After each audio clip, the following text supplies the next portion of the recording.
那些神预言是怎么来的？知道这个原理，你也可以成为预言家。我们或多或少听过这样那样的预言，比如玛雅预言、圣经启示录、崔贝图、光明会卡牌，就连辛普森动画都似乎预测了特朗普的当选、科比的坠机事故。比如我最近听到的最神奇的预言是霍皮族的预言。霍皮族是美国最早的土著民族之一，作为一个古老的印第安部落，大约在5000到1万年前，他们的祖先受蚁人的指导，从玛雅人的居住地迁移到了亚利桑那州。他们最早的村落点在山上的布局和金字塔的布局惊人相似，都对应着天上的猎户座。他们的神，也就是蚁人，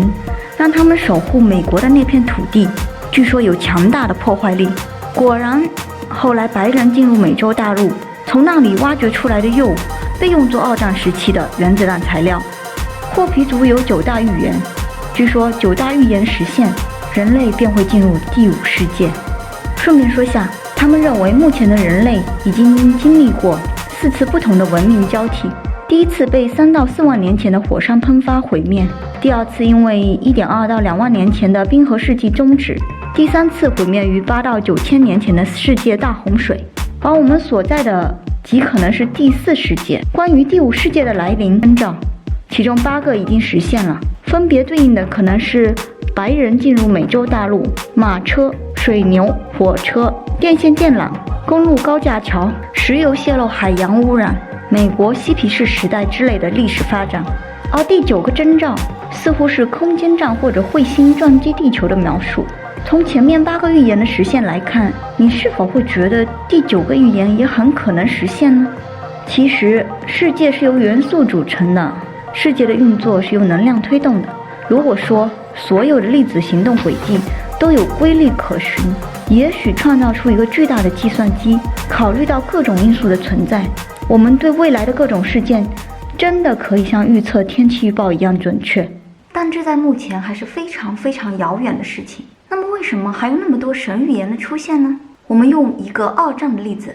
也许可以说明。二战时期，为了加强对战机的防护，英美军方调查了作战后幸存飞机上弹孔的痕迹，发现飞机上被打到的弹孔主要集中在机身中央、两侧的机翼和尾翼部分，因此研究人员提议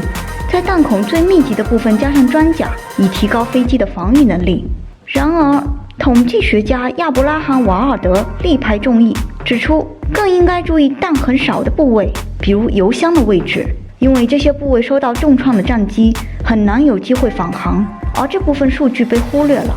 事实证明瓦尔德是正确的，这个例子产生了一个著名的词汇——幸存者偏差，侧面说明了一个问题，就是人们关注的往往是幸存下来的，而容易忽略存在过但消失在视野中的信息。这个理论应用到预言上，就是你看到一些和现实相符合的预言，但实际上还有大量所谓的预言因为不准确而没有引起你的注意。其实这和中彩票的概率差不多，只要你的样本足够多，预测和现实总有重合的部分。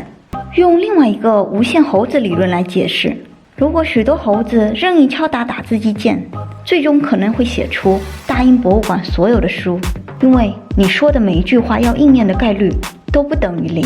所以你只要说足够多的话，写下足够多的预言，普通人也可能说出和未来某些现象相符合的事情。其中一个技巧是将预言模糊化，看起来可以和很多事情关联，可以让人们自己对号入座，自由联想。从概率上来说，每个人都有可能成为预言家。不要轻易相信任何一个预言，因为你不知道和这个预言一起出现的是不是还有很多谬论。但同时我们应该对未来保持敬畏，这些预言的对错我们无法判断，也许只有时间才可以证明。